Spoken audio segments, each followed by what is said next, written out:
Welcome to the course and welcome to the TuneScope coding environment.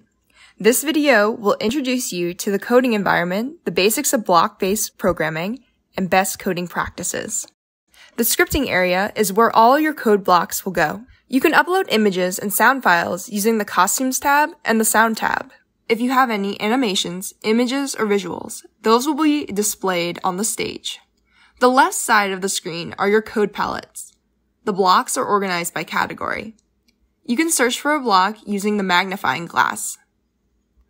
When you want to use a code block, just click and drag one from the palette to the scripting area. Now that you are more familiar with the coding environment, I will introduce you to several blocks that will help you on your coding journey. Variable blocks are used to store information that can be referenced or changed throughout a computer program. They can hold numbers, text, among other elements. If you click on it, you can see what is inside. The set variable block allows you to take a variable and store information inside of it. Here we are setting the variable to the number 0. Clicking on the block will set the variable. A list stores information in order from left to right. Lists can also store numbers, text, among other elements.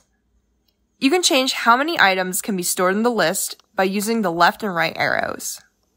Next, conditional statements, or if-then statements, are a way for computers to make decisions based on conditions that are met or unmet.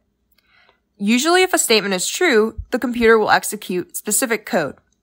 If not, it will do something else. Next, computers will often need to loop code over and over in order to execute a certain process. Loops are a type of instruction for a computer that will repeat code until a certain condition is met. There are several types of loops in TuneScope. The repeat block will repeat the code for however many times you specify. The forever loop will repeat code until you stop your program or another condition is met. Finally, the for loop will repeat code starting at 1 to whatever number you specify.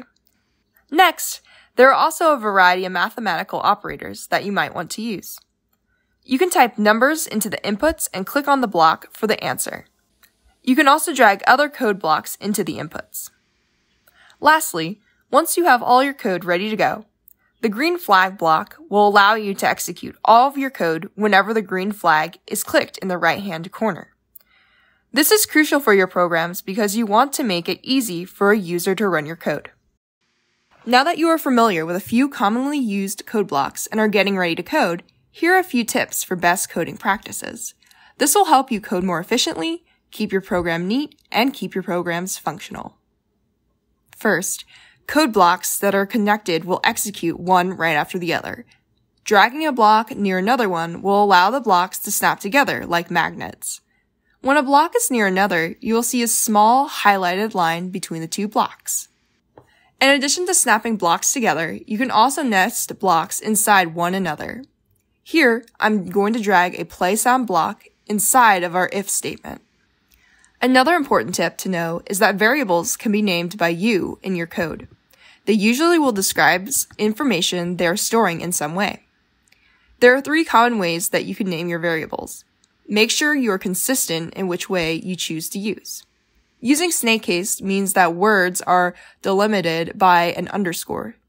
Pascal case is when words are delimited by capital letters. And lastly, camel case are words that are delimited by capital letters except for the first word.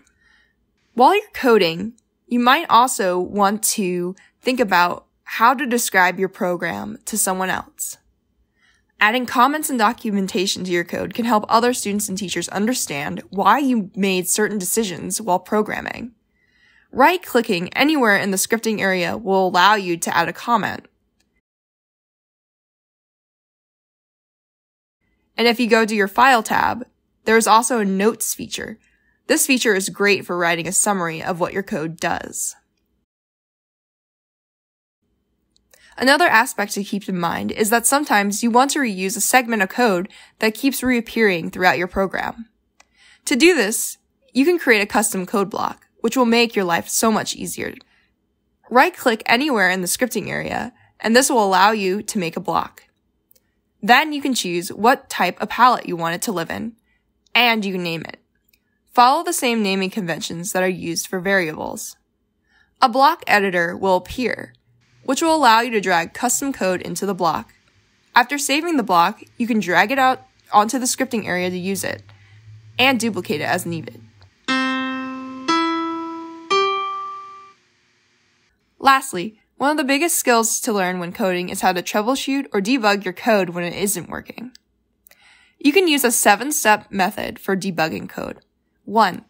Read the error message. If code cannot run, an error message will be shown. 2.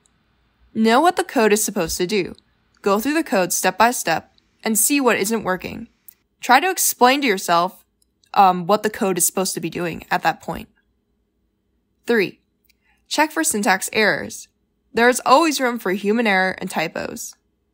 4. Try to replicate the problem. Rebuild the code step by step. 5. Keep track of what you change. Keep a common list of all the troubleshooting you've tried. 6. Execute the code in chunks.